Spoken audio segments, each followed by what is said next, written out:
اما بعد فاعوذ باللہ من الشیطان الرجیم بسم اللہ الرحمن الرحیم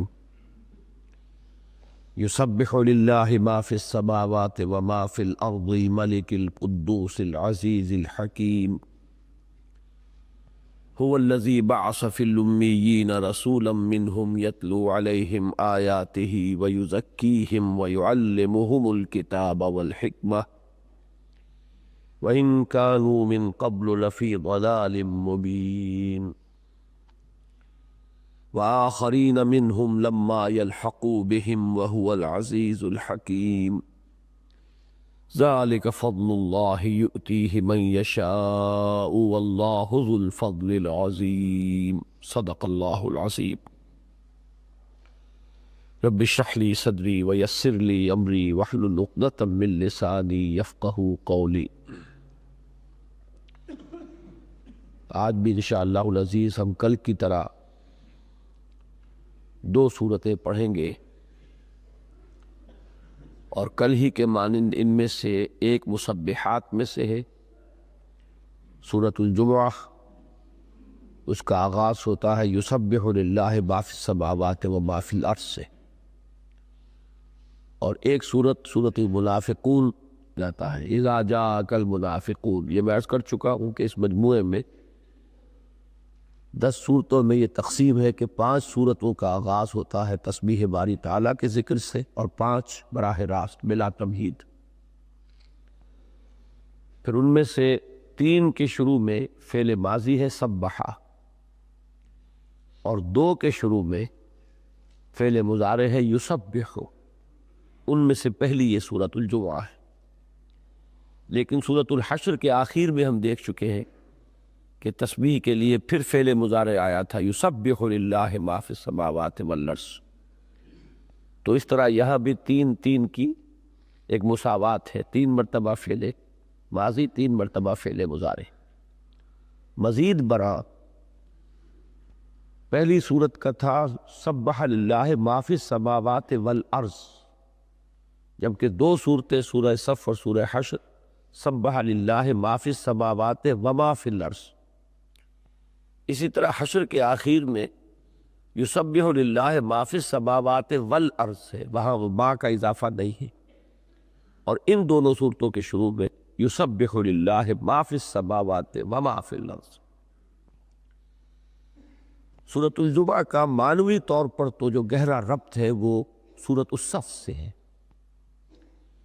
اس لیے کہ یہ در حقیقت سیرت النبی یا بعثت نبوی علیہ صاحب صلاۃ والسلام کے 2 رخ ہیں، کہ جن میں سے ایک رخ سورۃ الصف میں آیا ہے، ایک سورۃ الجمعہ میں۔ یعنی حضور کی بعثت کس لیے ہوئی، ہدف کیا ہے، منزل کیا ہے، مقصود کیا ہے، وہ سورۃ الصف کی مرکزی آیت ہے هو الذی ارسل رسولہ بالہدی ودین الحق لیظہرہ علی الدین کلہ۔ وہی ہے اللہ جس نے بھیجا اپنے رسول کو صلی اللہ علیہ وسلم الہدیٰ اور دین حق کے ساتھ، تاکہ غالب کرے اسے کل کے کل دین، تاکہ غالب کرے۔ اور تاکہ غالب کرے میں یقیناً ایک مقصود اور ہدف معین ہو گیا، جبکہ اس کی جو آیت ہے مرکزی وہ ہے هو الذی بعث فی الامیین رسولا منہم یتلو علیہم آیاتہ ویزکیہم ویعلمہم الکتاب والحکمہ۔ وہی ہے اللہ جس نے اٹھایا امیین میں ایک رسول انہی میں سے، وہ تلاوت کرتا ہے ان پر اللہ کی آیات اور تزکیہ کرتا ہے ان کا، اور ان کو تعلیم دیتا ہے کتاب اور حکمت کی۔ یہ حضور کا منہاج ہے، طریقہ کار کا۔ اور طریقہ کار کے ضمن میں بھی یہ بات جان دیجئے کہ ایک اساسی منہاج ہوتا ہے، ایک تکمیلی منہاج۔ تو تکمیلی منہاج جو ہے وہ تو یہ ہے، وہ ہر انقلاب میں ایک ہی ہوگا کہ لوگ جمع ہو کر پیسو ریزسٹنس، ایکٹیو ریزسٹنس کے مراحل سے گزر کر، اور پھر تصادم کا آخری مرحلہ آئے اور انقلاب آ جائے۔ لیکن تبدیلی بنیاد میں ہوتی ہے، اصل میں فرق وہاں ہوتا ہے کہ وہ لوگ کہاں سے آئیں گے کہ جو یہ کام کریں گے، اور ان کے اوصاف کیا ہوگی، انہیں کیسے تیار کیا جائے گا۔ اینٹیں ہوں گی تو دیوار بنے گی، اینٹیں ہی نہیں ہے تو دیوار کیسے بنے گی؟ آپ لاکھ اس کے نقشے بناتے رہیے۔ تو وہ جو اینٹیں ہیں بنیادی اس تعمیر کے لیے وہ کس طرح فراہم ہوئی، وہ یہ ہے یتلو علیہم آیاتہ ویزکیہم ویعلمہم الکتاب والحکمہ۔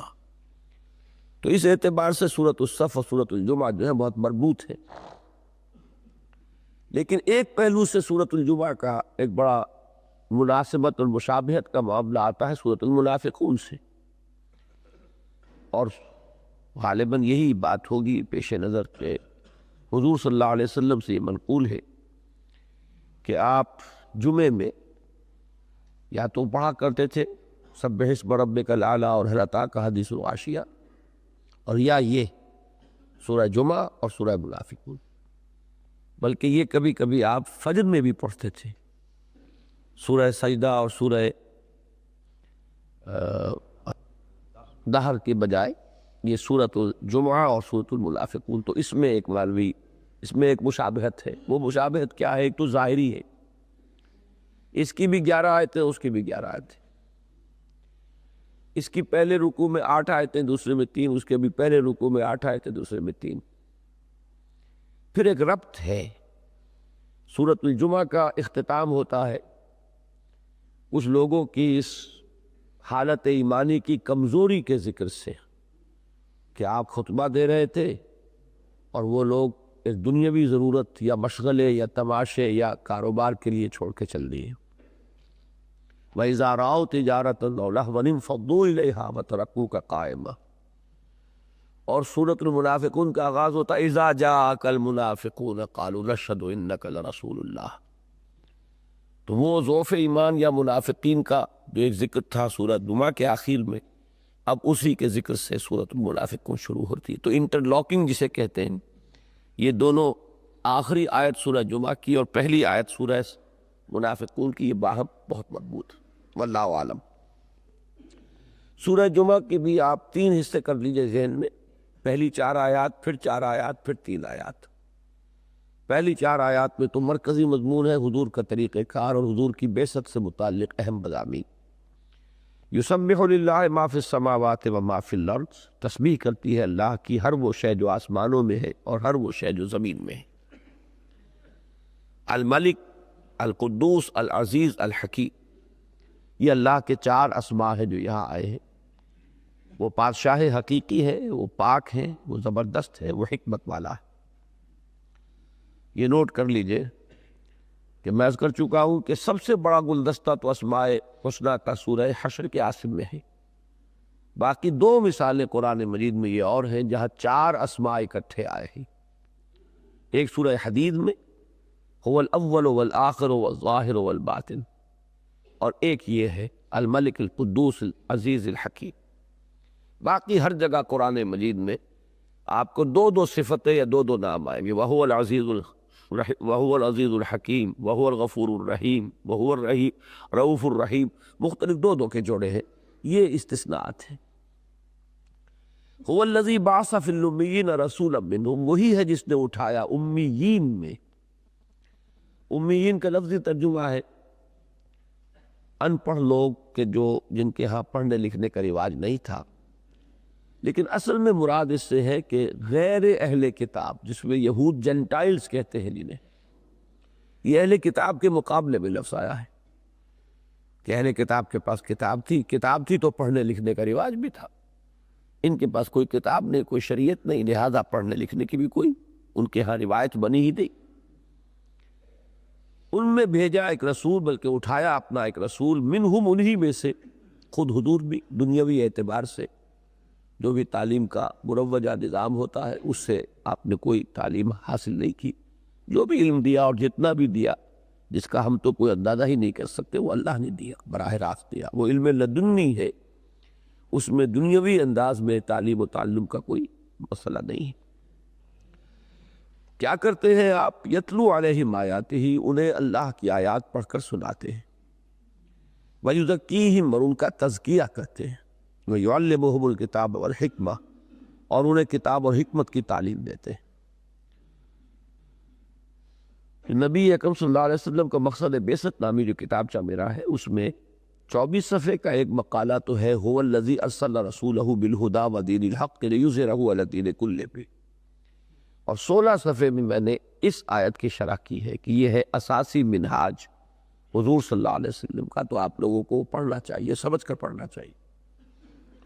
وَإِن كَانُوا مِن قَبْلُ لَفِي ضَلَالٍ مُبِينٍ، اور یقیناً تھے وہ پہلے کھلی گمراہی میں، واضح گمراہی میں، یعنی امیین بھٹکے ہوئے تھے، ان کے پاس نہ کوئی نبی آیا تھا، نہ کوئی رسول آیا تھا، نہ کوئی کتاب تھی، نہ کوئی شریعت تھی، نہ علماء تھے، نہ فقہاء تھے، تو تم ان تاریکیوں میں بھٹک رہے تھے، لیکن اللہ نے ان پر انعام فرمایا۔ لقد من اللہ علی المؤمنین اذ بعث فیہم رسولا من انفسہم یتلو علیہم آیاتہ ویزکیہم ویعلمہم الکتاب والحکمہ، سورہ آل عمران میں بھی یہ آیت وارد ہوئی ہے۔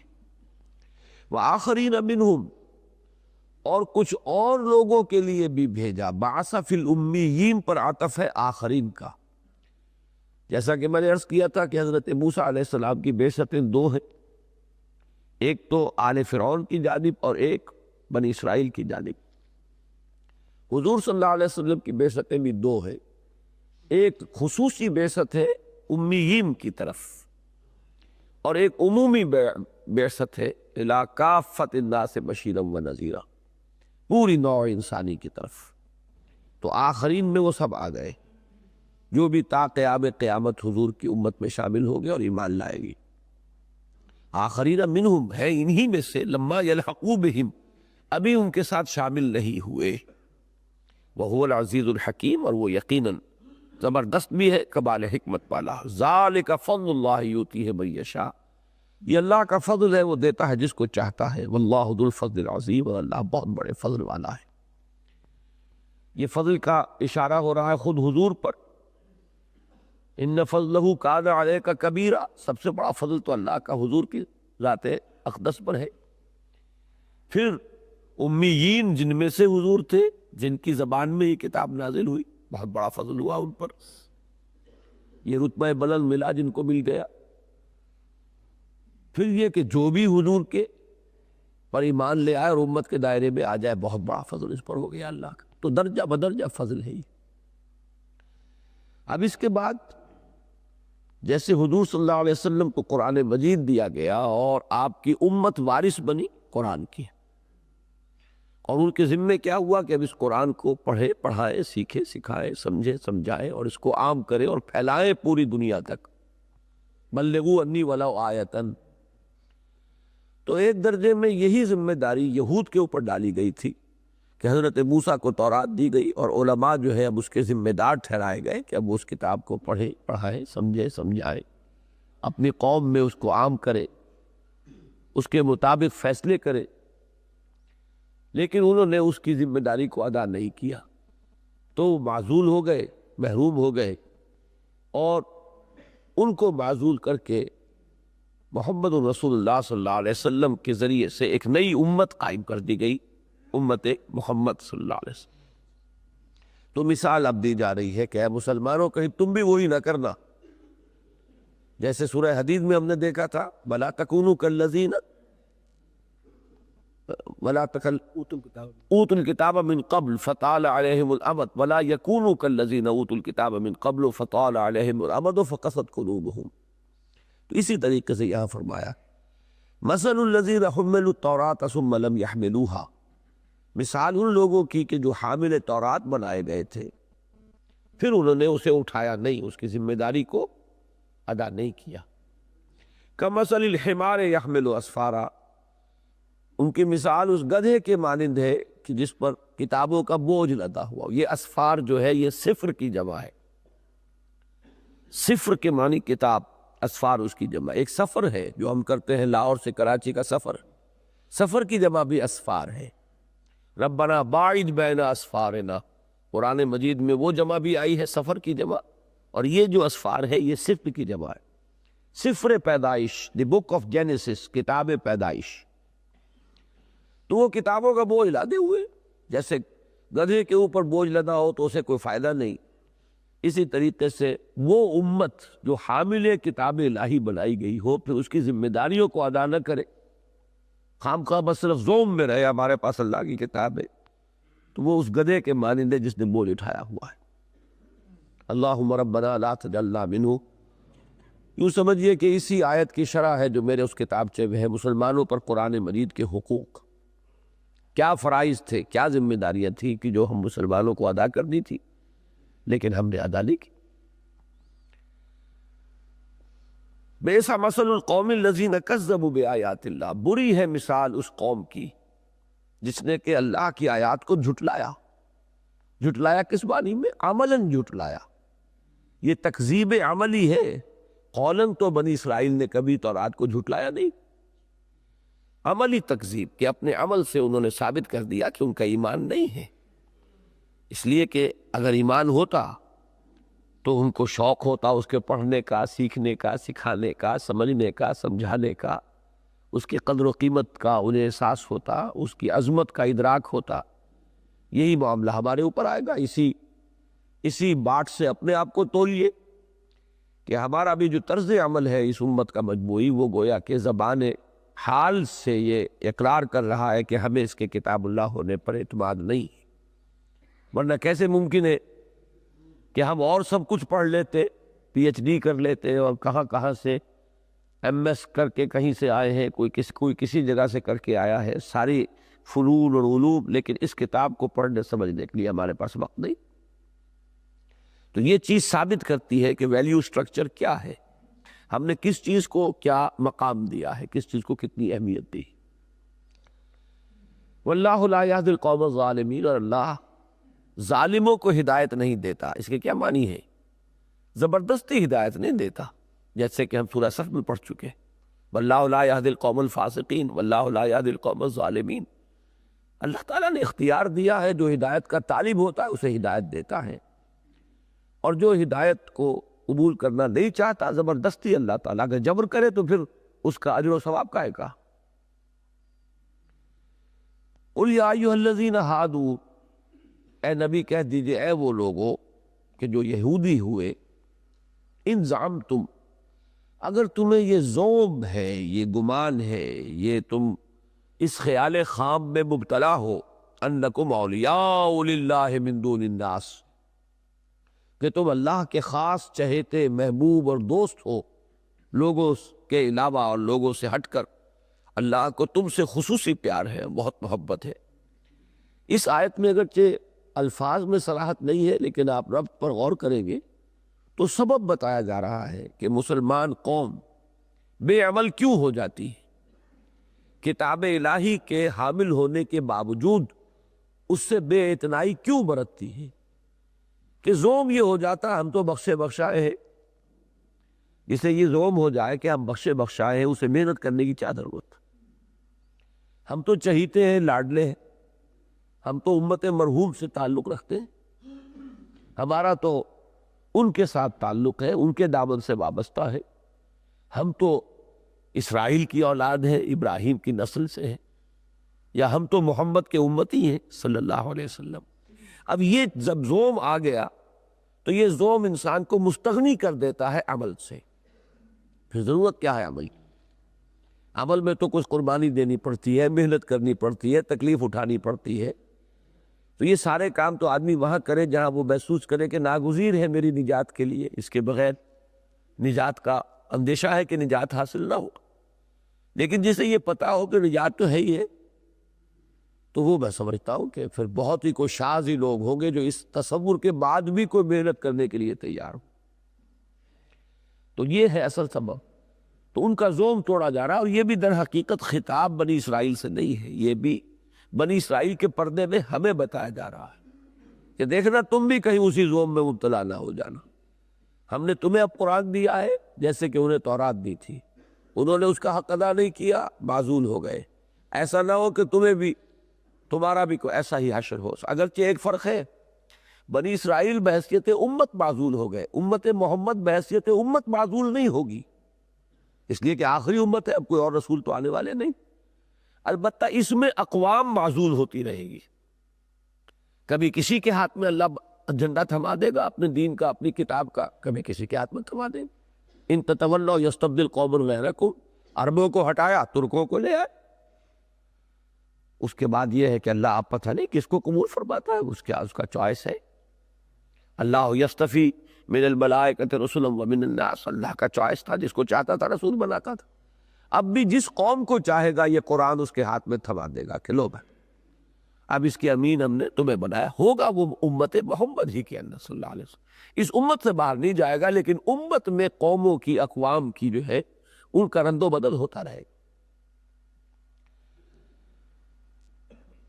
قل یا ایھا الذین ھادوا ان زعمتم انکم اولیاء للہ من دون الناس فتمنوا الموت ان کنتم صادقین، کہہ دیجئے کہ اے وہ لوگوں جو یہودی ہوئے، اگر تمہیں یہ زوم ہے، یہ خیال خام ہے، یہ مغالطہ لاحق ہے کہ لوگوں کے سوائے اللہ کو تم ہی سے بہت پیار ہے اور تم بڑے دوست ہو اور چہیتے ہو اور لاڈلے ہو، فتمنوا الموت ان کنتم صادقین، جسے انگریزی میں ایسڈ ٹیسٹ کہتے ہیں نا، کسی چیز کے لیے حتمی ایک طریقہ ہے جانچنے کا کہ یہ صحیح ہے یا نہیں، تو وہ ایسڈ ٹیسٹ ہے یہاں پر کہ پھر موت کی تمنا کرو اگر تم سچے ہو۔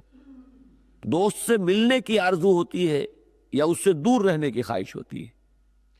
اگر اللہ سے ایسا ہی پیار ہے تو تمہیں یہ زندگی دوبر ہونی چاہیے، موت پیاری ہونی چاہیے۔ جیسے کہ حضور نے فرمایا دنیا سجن المومن و جنت الکافر، یہاں تو مومن تو رہتا ہے مجبوری کو کہ اللہ نے بھیجا ہوا ہے، اب میں یہاں سے اس کی اجازت کے بغیر جا نہیں سکتا، اور لہذا رہنا ہے اور اس وقت تک جو کر سکتا ہوں کرنا ہے۔ لیکن ایک وہ ہے جو اس دنیا میں رہتا ہے محبت کی بنیاد پر، تو جن لوگوں کا دنیا میں رہنا محبت دنیاوی کی بنیاد پر ہے اور جو یہاں سے جانا چاہتے ہی نہیں، زبردستی دھکیل کر ہی کوئی فرشتے جب انہیں لے جائیں گے تو جائیں گے، ورنہ ان کے اپنے اندر کوئی آبادگی نہیں ہوتی، تو ظاہر بات ہے کہ اس کا مطلب ہے کہ ان کو اللہ سے کوئی پیار نہیں، کوئی محبت نہیں، ان کی تو ساری محبت اس دنیا میں گڑی ہوئی ہے۔ ہمارے ہاں کی کولوکیل لینگویج میں کہتے ہیں یہاں نال گڑی ہوئی ہے ان کی، تو یہاں نال گڑی ہوئی ہے تو وہ تو ساری محبت جو ہے وہ یہیں سے ہے۔ فَتَمَنَّوُا الْمَوْتَ إِن كُنتُمْ صَادِقِينَ وَلَا يَتَمَنَّوْنَهُ أَبَدًا بِمَا قَدَّمَتْ أَيْدِيهِمْ وَاللَّهُ عَلِيمٌ بِالظَّالِمِينَ، اور یہ کبھی بھی تمنا نہیں کر سکتے موت کی بسبب اپنے ان اعمال کے جو آگے بھیجے ہوئے ہیں۔ بل الانسان علی نفسہ بصیرہ، ہر انسان کو معلوم ہے میں نے کیا کیا اور کیا بھیجا ہوا ہے، لہذا آدمی وہاں جانا چاہتا ہے جہاں اس نے کوئی دولت جمع کرائی ہوئی ہو، اور جہاں ہے ہی کچھ نہیں وہاں کون جانے کو چاہے گا، تو یہ کبھی بھی نہیں چاہے گے کہ جائیں۔ یہ آیت تقریباً انہی الفاظ میں سورہ بقرہ میں بھی ہے، یہ مضمون جو ہے اہل کتاب کے بارے میں یہ متعدد مرتبہ آیا ہے قرآن مجید۔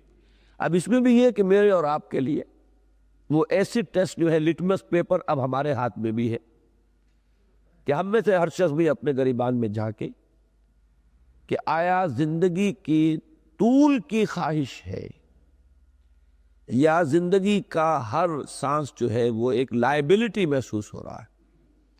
یہ لائبلٹی کیا ہوتی ہے؟ جس کو اکاؤنٹ فار کرنا پڑتا ہے۔ اگر آپ کو کوئی وقت ملا ہے تو اس کی جواب دہی کرنی ہوگی۔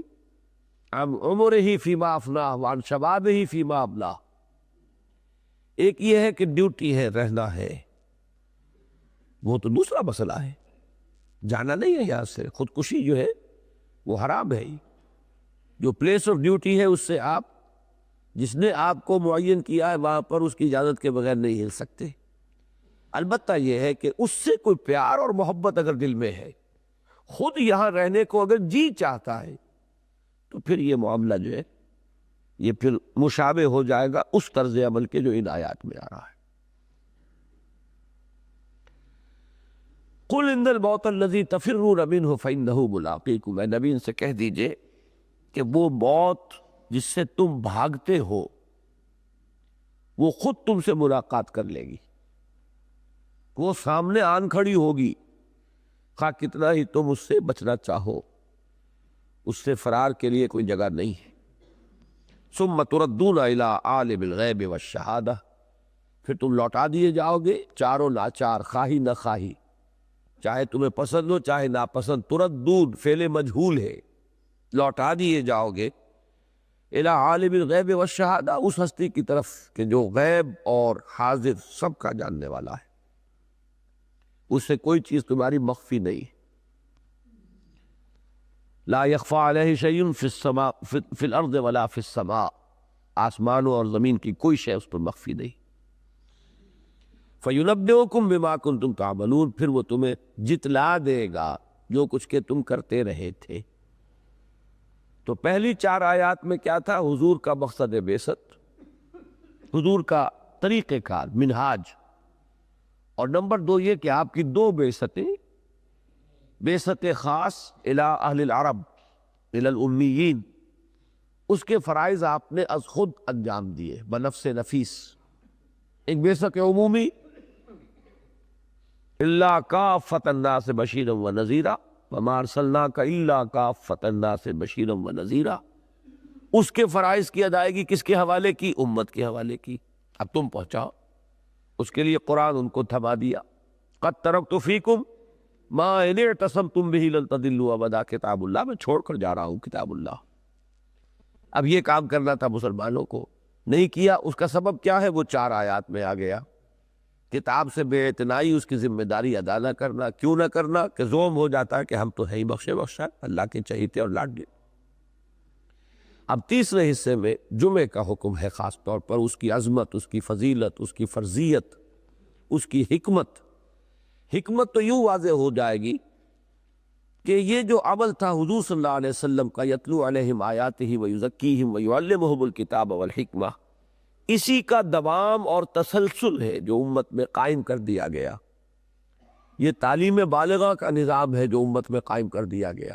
ہفتے میں 1 مرتبہ لوگ جمع ہوں، اہتمام کے ساتھ آئیں، نہا دھو کر آئیں، اچھے کپڑے پہن کر آئیں، خوشبو لگا کر آئیں، ماحول جو ہے وہ بڑا تر و تازہ ہو، پسینے کی بو سے جو ہے لوگوں کے دماغ ملغز نہ ہو رہے ہوں۔ یہ ساری تاکیدیں کس لیے کی گئی؟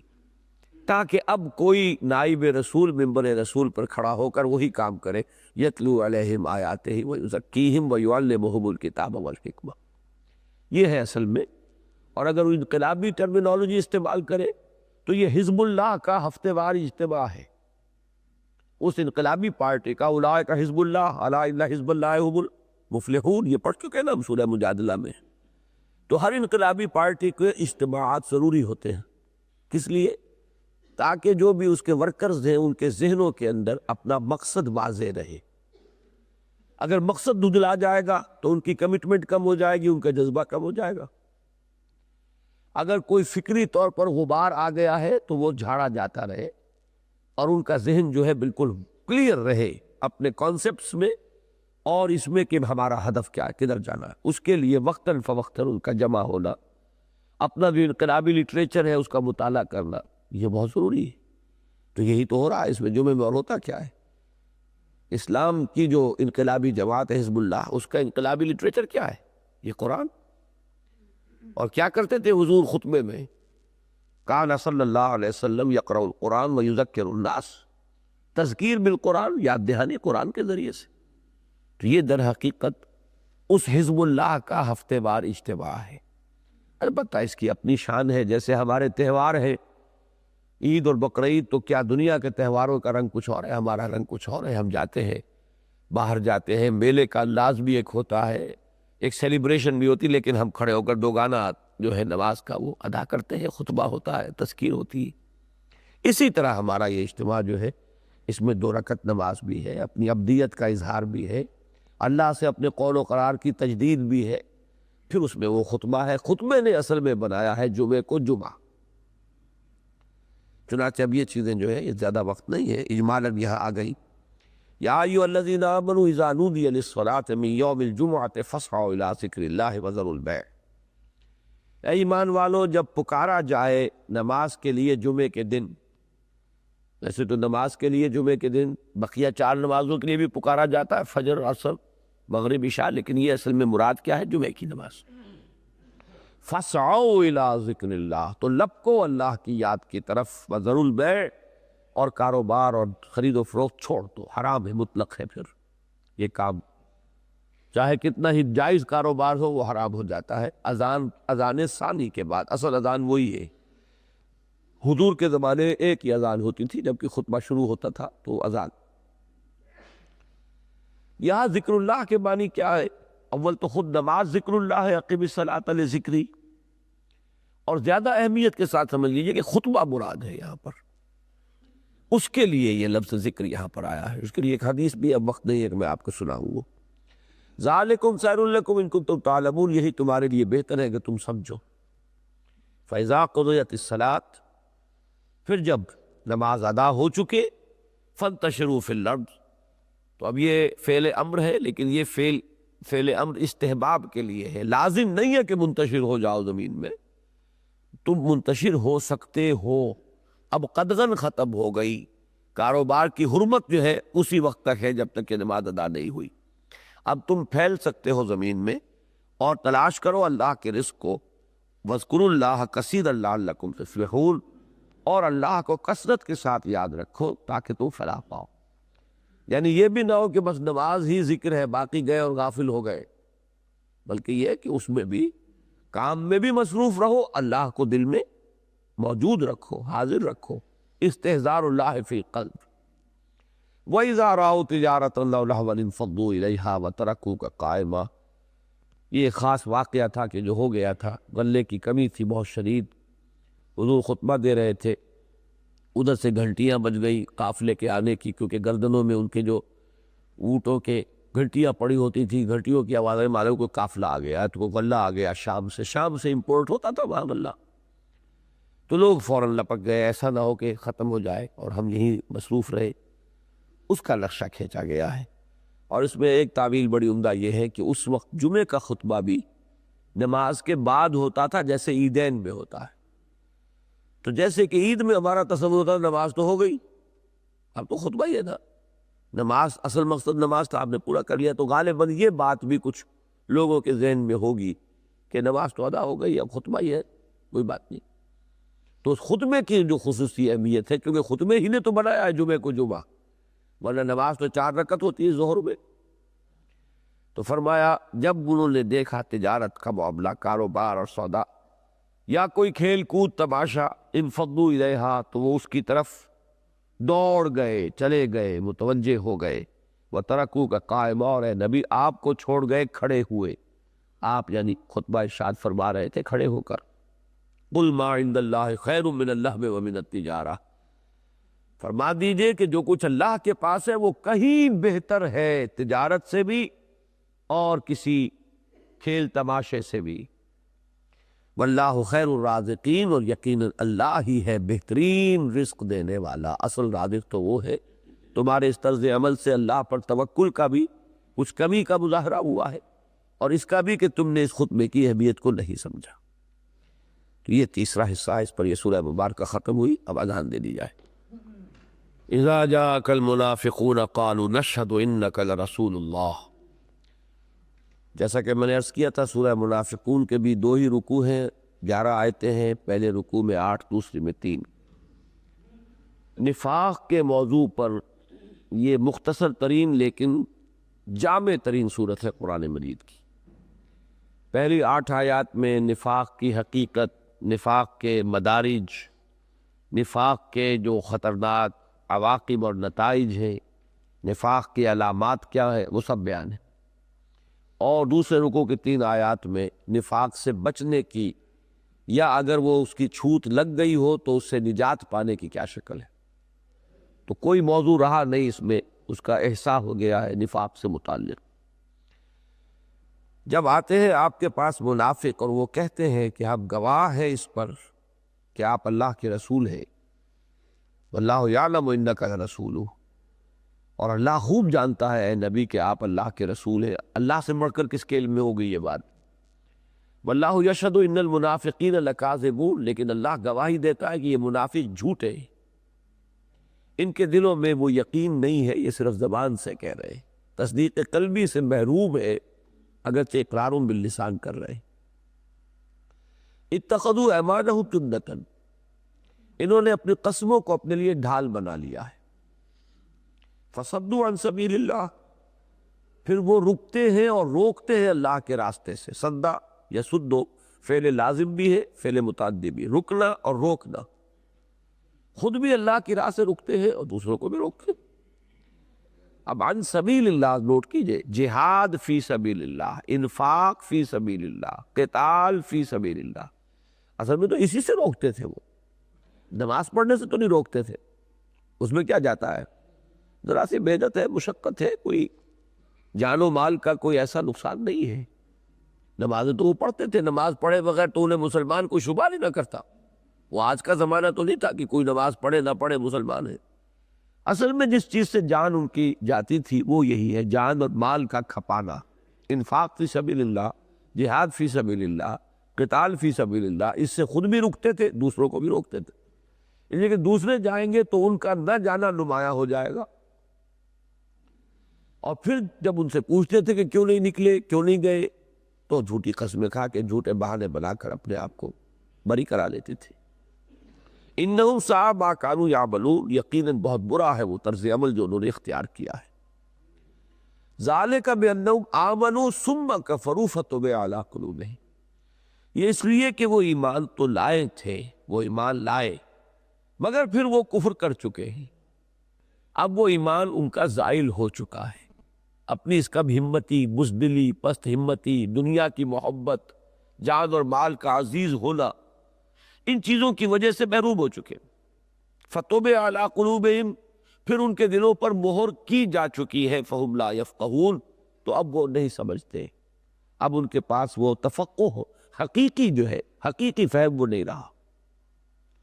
وَإِذَا رَأَيْتَهُمْ تُعْجِبُكَ أَجْسَامُهُمْ، اے نبی جب آپ انہیں دیکھتے ہیں تو ان کے تن و توش آپ کو بڑے اچھے لگتے ہیں۔ وہی یقولوا تسمع لقولہم، ظاہر بات ہے جسے جان اور مال پیاری ہے وہ جان بھی سنبھال کے رکھتا ہے، مال بھی سنبھال کے رکھتا ہے، دولت بھی سمیٹ کر رکھتا ہے، تو دنیاوی اعتبار سے اس کی وجاہت زیادہ ہوتی ہے۔ اور جیسا بھی انسان کے پاس یہ چیزیں زیادہ ہو تو پھر اس کی بات کے اندر بھی وزن زیادہ ہو جاتا ہے۔ اے نبی جب یہ آپ بات کرتے تو آپ ان کی بات توجہ سے سنتے ہیں، تسمع لقولہم کأنہ خشب مسندہ، حقیقت ان کی یہ ہے کہ جیسے سوکھی لکڑیاں ہوں کہ جنہیں سہارا لگا کے کہیں کھڑا کر دیا جائے، وہ اپنے بل پر کھڑی نہیں رہ سکتی، بالکل یہ حال ہے ان کا، اندر سے بودے ہیں، کچے ہیں، آپ ان کے تن و توش پر نہ جائیے، ان سے متاثر نہ ہوں۔ یحسبون کل صیحۃ علیہم، ان کی بزدلی کا یہ عالم ہے کہ ہر آواز کو وہ سمجھتے ہیں کہ انہی پر آ رہی ہے، یعنی جہاں کہیں کوئی خبر آئی کہ کوئی فوج آ رہی ہے، حملہ ہو رہا، تو ان کی جان پر بن جاتی ہے۔ ہم العدو فاحذرہم، یہی ہے اصل دشمن، ان سے بچ کر رہیے۔ سامنے کا دشمن تو نظر آ جاتا ہے، اس کے وار سے بچنا تو بہت آسان ہے، لیکن یہ جو مارے آستین ہیں ان کے وار سے بچنے کے لیے آپ کو بڑے اہتمام کی اور بہت ہی احتیاط کی ضرورت ہوگی۔ قاتلہم اللہ انا یوفکون، اللہ انہیں غارت کرے، مارے انہیں اللہ، یہ کہاں سے پھیرے جا رہے ہیں، الٹے لیے جائے جا رہے ہیں۔ یوفکون یہ بھی مجہول ہے، اچک لینا، اور یہ کہاں سے اچکے جا رہے ہیں، اچکائے جا رہے ہیں، اب صحیح اس کا اردو میں تعبیر اس وقت آ نہیں رہی ذہن میں، یعنی حسرت ہے در حقیقت جس کا اظہار ہو رہا ہے کہ ان کی بدبختی تو ملازہ ہو، یہ محمد کے دامن سے وابستہ ہوئے صلی اللہ علیہ وسلم، انہیں زمانہ ملا محمد الرسول اللہ صلی اللہ علیہ وسلم، ان کی صحبت سے فیضیاب ہونے کا موقع ملا، ان کی امامت میں انہوں نے نمازیں ادا کی، پھر ان کی بدبختی کا یہ عالم ہے، پھر جو محروم رہ گیا تو اس سے بڑا محروم اب کون ہوگا؟ قاتلہم اللہ انا یوفکون، کہاں سے کہ قسمت کی خوبی دیکھیے، ٹوٹی کہاں کمند، دو چار ہاتھ جب کے لبے بام رہ گیا، کتنے کروڑوں افراد گزرے ہوں گے ان 1400 سال میں کہ جن کے دلوں میں یہ حسرت رہی ہوگی کہ کاش ہمیں وہ زمانہ میسر آتا، ان بدبختوں کو وہ زمانہ میسر تھا، اور پھر محروم تو اس سے بڑی شقاوت اور کوئی نہیں۔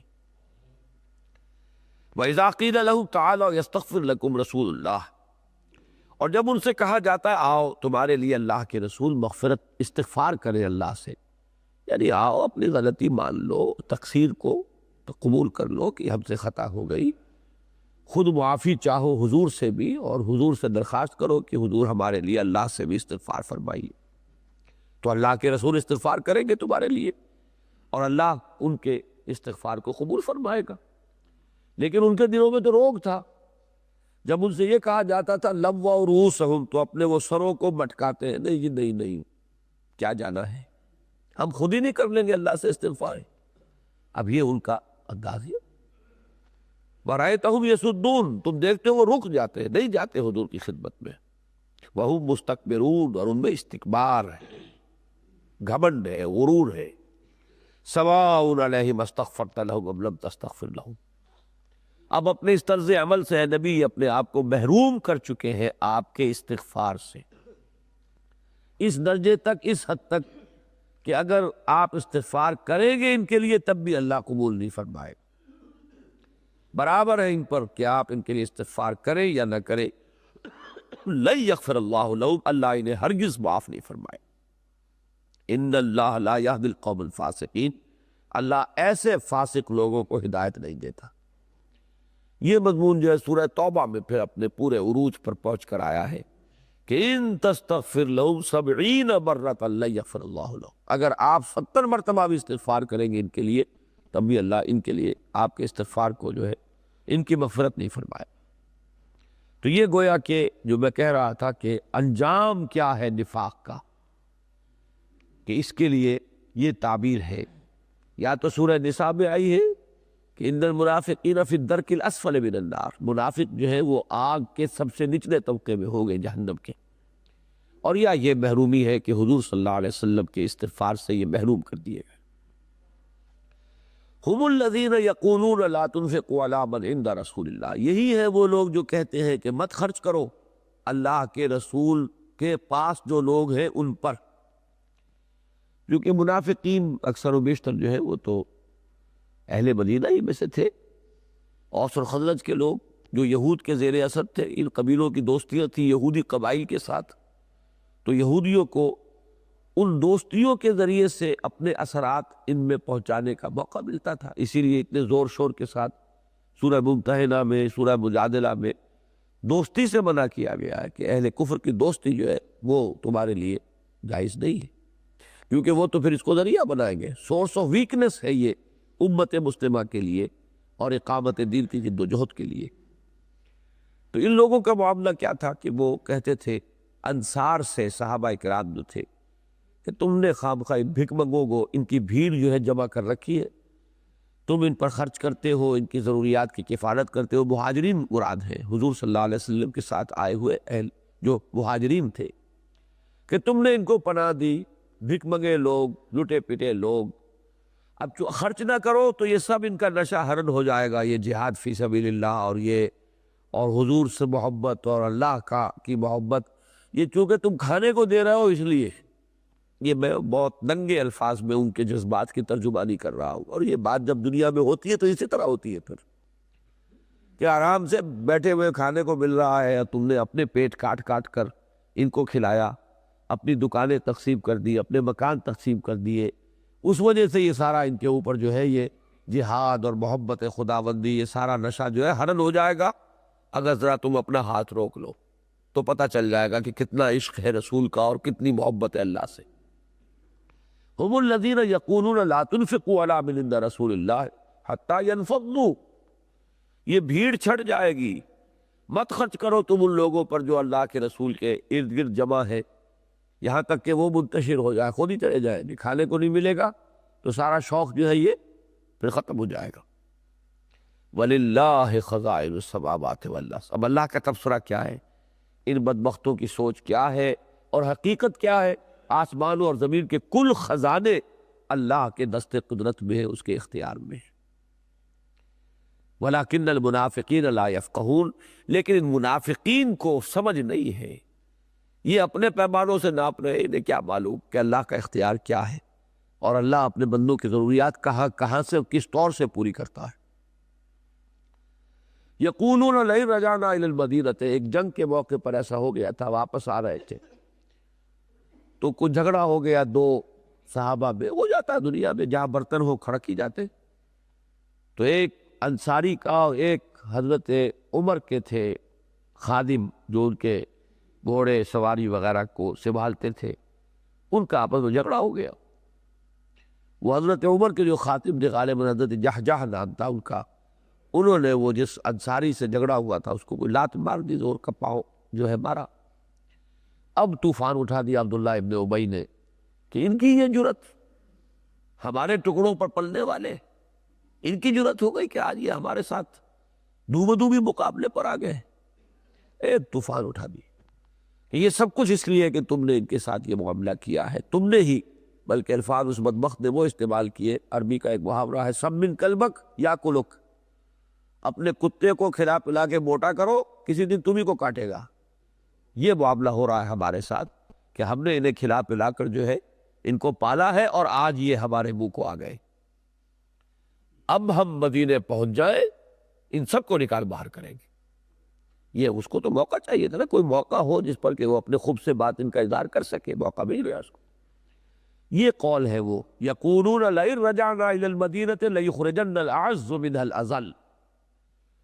وہ یہ کہتے ہیں کہ اگر ہم لوٹ گئے مدینے اور پہنچنا ہمیں نصیب ہو گیا تو یقیناً جو عزت والے ہیں وہ نکال باہر کریں گے وہاں سے ذلیلوں کو. لیخرجن الاعز منها الاذل. اب یہاں پہ عزت والے کون ہیں؟ وہ خود. اور ذلیل کون ہے؟ معاذ اللہ وہ صحابہ کرام مہاجرین. وَلِلَّهِ الْعِزَّةُ وَلِرَسُولِهِ. حالانکہ عزت تو کل کی کل اللہ کے لیے ہے اور اس کے رسول کے لیے ہے اور اہل ایمان کے لیے. وَلِلْمُؤْمِنِينَ. یہ عزت کے ظاہری پیمانے دیکھ رہے ہیں، اس کے ظاہری جو نقشے ہیں، اور ایک عزت ہے حقیقی. وہ حقیقی عزت تو اللہ کی ہے، اللہ کے رسول کی ہے، اہل ایمان کی ہے.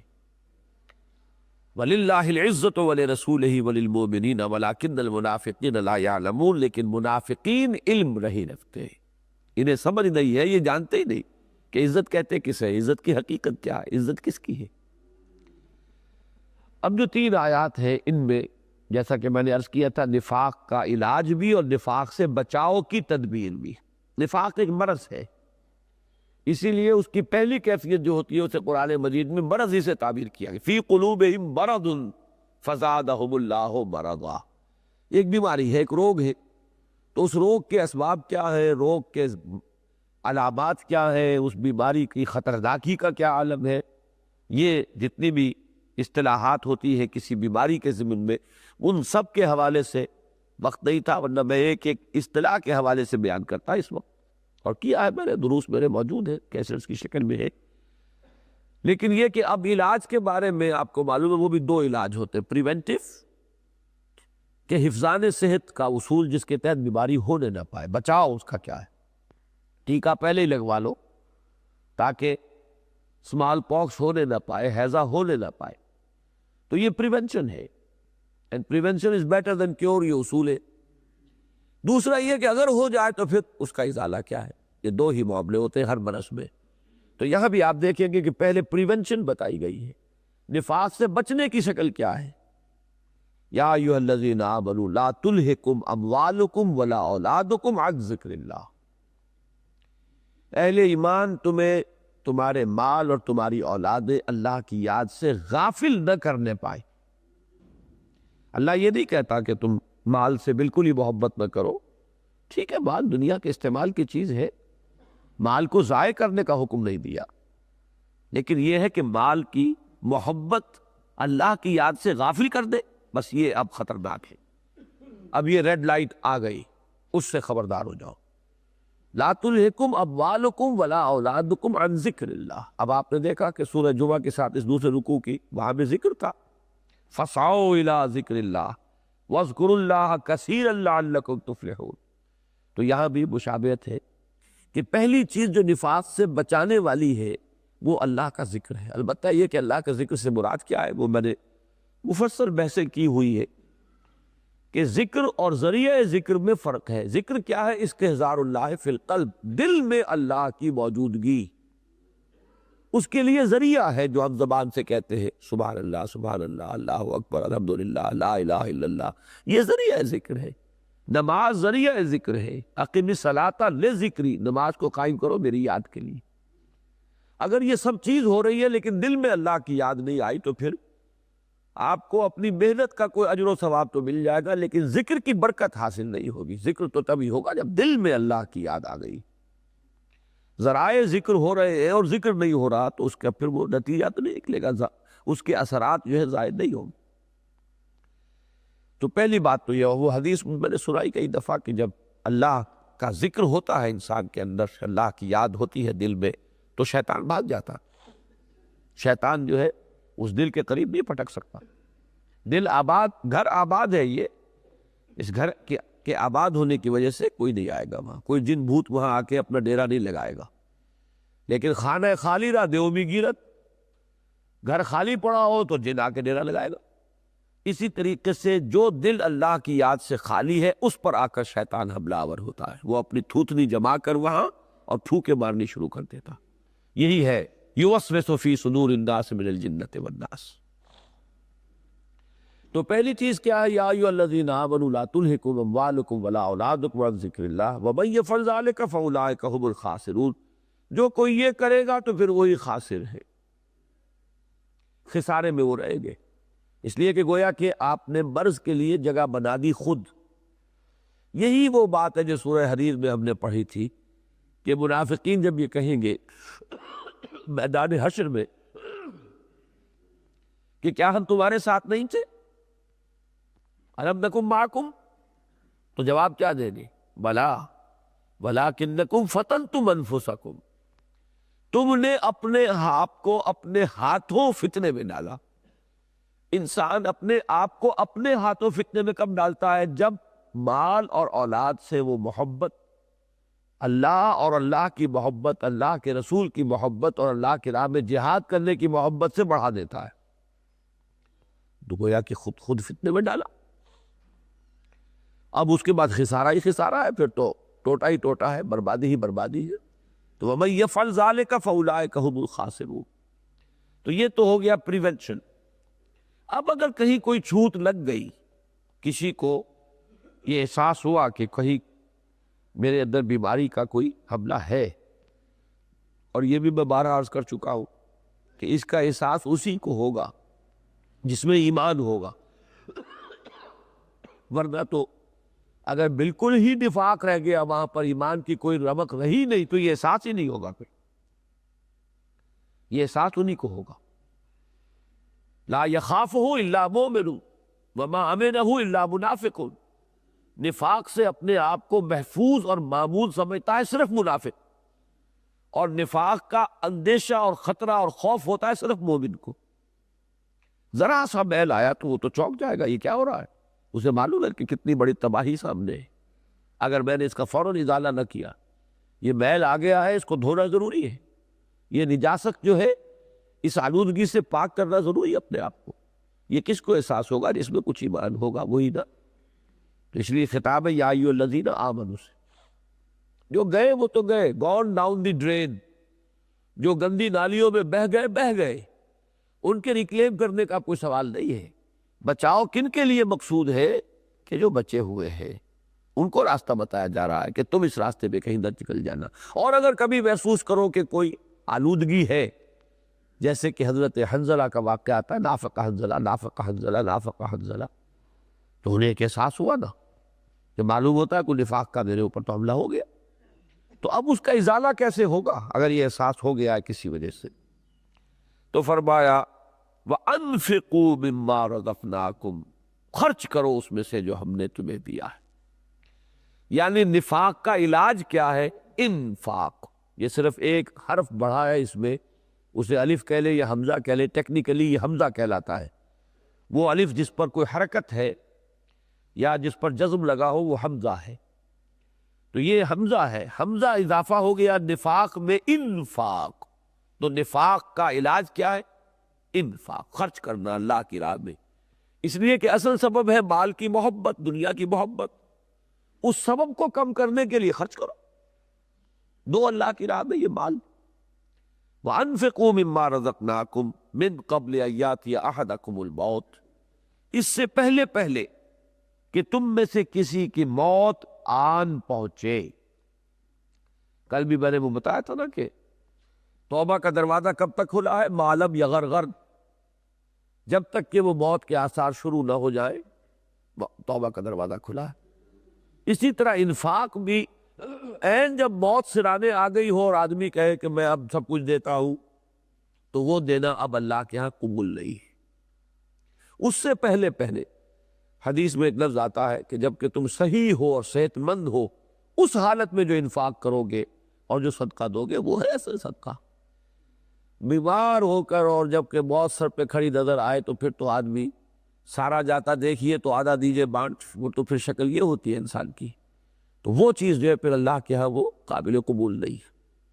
من قبل ان یاتی یوم یاتی احدکم الموت، اس سے پہلے پہلے کہ تم میں سے کسی کی موت آ جائے، موت کا وقت موت سرہانے آن کھڑی ہو، فَيَقُولَ رَبِّ لَوْلَا أَخَّرْتَنِي إِلَىٰ أَجَلٍ قَرِيبٍ، تو پھر وہ کہے گا بڑی حسرت کے ساتھ، پروردگار کیوں نہ تو ذرا مؤخر کر دے میرے اس وقت معین کو تھوڑی دیر کے لیے، تھوڑی سی مہلت دے دے، فَأَصَّدَّقَ وَأَكُن مِّنَ الصَّالِحِينَ، پھر میں سب کچھ صدقہ کر دوں گا، سب تیری راہ میں خیرات کر دوں گا اور میں بہت ہی نیک اور صالح بن جاؤں گا۔ اگر تو یہ بات جان لیجئے کہ اس قسم کے انسان کے بارے میں یہ حقیقت اور حتمی اور یقینی بات ہے کہ اگر موت ٹل جائے تو پھر وہ اپنے وعدے سے پھر جائے گا۔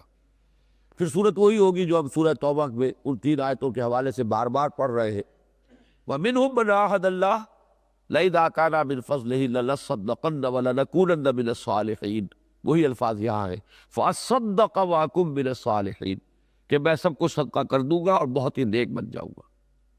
وَلَن يُؤَخِّرَ اللَّهُ نَفْسًا إِذَا جَاءَ أَجَلُهَا، اور ہرگز مؤخر نہیں کرے گا اللہ تعالیٰ کسی بھی جان کا وقت جب کہ وہ آن پہنچے گا، وہ وقت معین ٹالا نہیں جائے گا۔ کتنی ہی گڑ گڑاؤ اور کتنی ہی اللہ تعالیٰ سے درخواست کرو کہ ذرا مہلت اور دے دے، پھر مہلت نہیں ملے گی۔ واللہ خبیر بما تعملون، اور جو کچھ تم کر رہے ہو اللہ اس سے باخبر ہے۔ اللہ تعالیٰ ہمارے دلوں کو کوئی نجاست اگر اس میں نفاق کی ہے تو اس سے پاک فرما دے۔ اللہم طہر قلوبنا من النفاق واعمالنا من الرياء والسنتنا من الكذب واعیننا من الخیانة فإنك تعلم خائنة الأعین وما تخفی الصدور، آمین یا رب العالمین۔